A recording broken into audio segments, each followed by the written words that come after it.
भावना जो हम लेडीज को एजुकेट करके समझा के दे सकते हैं। प्रोडक्ट्स तो हमारे अच्छे हैं, लेकिन समझाएंगे कैसे? वो तभी संभव है जब हम सब के अंदर वो फीलिंग आए कि जो बाकी की कंपनियां नहीं कर पा रही हैं, आज हम वो करके दिखा सकते हैं कि महिलाओं को ये समझा सके कि आपके लिए क्या ठीक है और क्या नहीं। अगर ये आपने सीख लिया और करके दिखा दिया तो इस 1000 करोड़ के टर्नओवर में हमारी भी कुछ संख्या हो सकती है।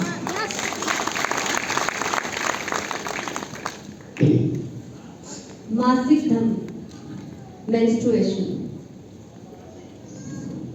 कितना बड़ा टैबू है आज ये हमारे देश का, बताने की जरूरत है। आप सब में कितने लोगों ने हाइजीन कैंपेन पे काम किया? बहुत ही थोड़े लोगों ने किया।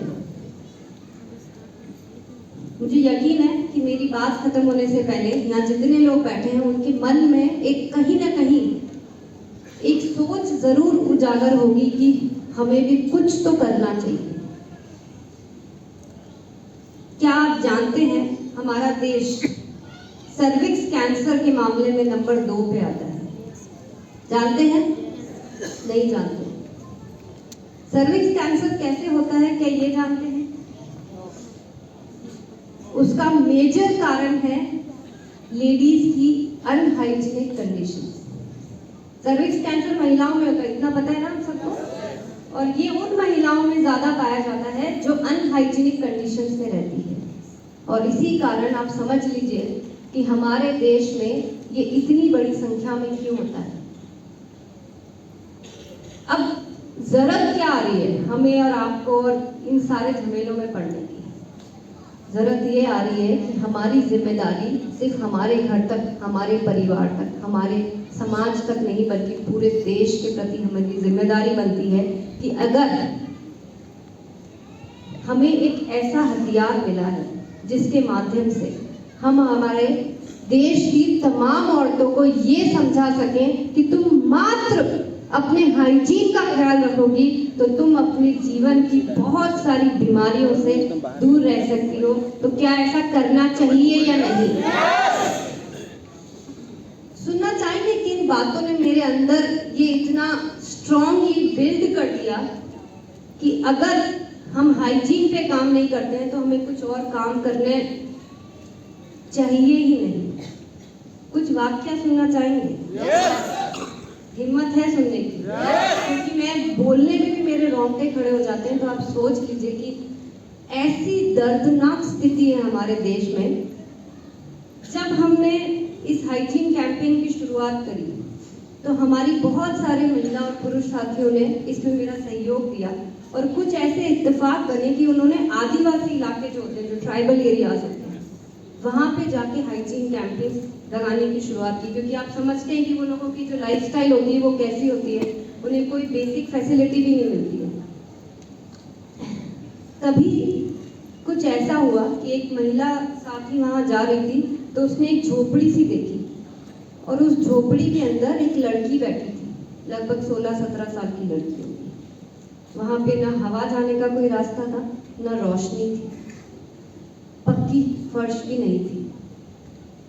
और जब पूछा गया, और उस लड़की की इतनी ऐसी दशा थी कि मैं आपको लफ्जों में बयान नहीं कर सकती। उसकी आंख में सिर्फ आंसू थे, वो दर्द से कहरा रही थी। और उससे जब जाके पूछा कि क्या हुआ तो उससे तो बोला भी नहीं गया। जब पास ही में कुछ और लोग थे, उनसे जब पूछा तो बोले कि ये इसका माहवारी का वक्त है और हर महीने इसको इस तरह से 4-5 दिन के लिए इस झोपड़ी में छोड़ दिया जाता है। और वहां पे फर्श पे खाली मिट्टी पड़ी थी। क्या आप सोच सकते हैं कि जिस देश में औरत को एक देवी का रूप दिया जाता है, जहाँ पे हमें पूजा जाता है, उस देश में सिर्फ हमारे कुछ विचारों की वजह से, कुछ धारणाओं की वजह से लड़कियों की ऐसी स्थिति होती है। अच्छा, आप में से कितने लोग हैं जिनको ऐसा लगता है कि ये सिर्फ एक कहानी और सच्चाई नहीं है? सच्चाई है कि कहीं ना कहीं हम मानते हैं और जानते हैं कि ऐसा होता है। आप सोचिए, ऐसी इतनी अनेकों लड़कियां हैं ऐसा ही होता है। हमारे देश में छोटी बच्चियां कई सारी तो ऐसी हैं जिनको स्कूल जाने का कभी जिंदगी में मौका ही नहीं मिलता, और कभी कभी जो आजकल गवर्नमेंट जो इतने सारे प्रोजेक्ट्स के माध्यम से निकाल रही है, अगर वो स्कूल चली भी जाती हैं तो by the time they get their menstruation, जब टीनेज आती है तब तक वो स्कूल जाना छोड़ देती है। पता है क्यों? मुझे सोच के भी हंसी आती है, जस्ट बिकॉज उन स्कूल्स में उनके लिए सेपरेट टॉयलेट्स नहीं होते हैं। इतनी सी चीज की वजह से एक लड़की अनएजुकेटेड रह जाती है।